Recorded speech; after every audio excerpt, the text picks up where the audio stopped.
অজানা পথ দুহাত বাড়ায় উতলা মন আজ কার ইশারায়।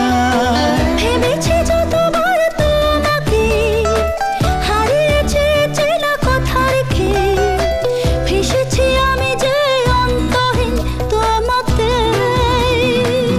দাও বলে দাও কোন ঠিকানায় লিখবো চিঠি,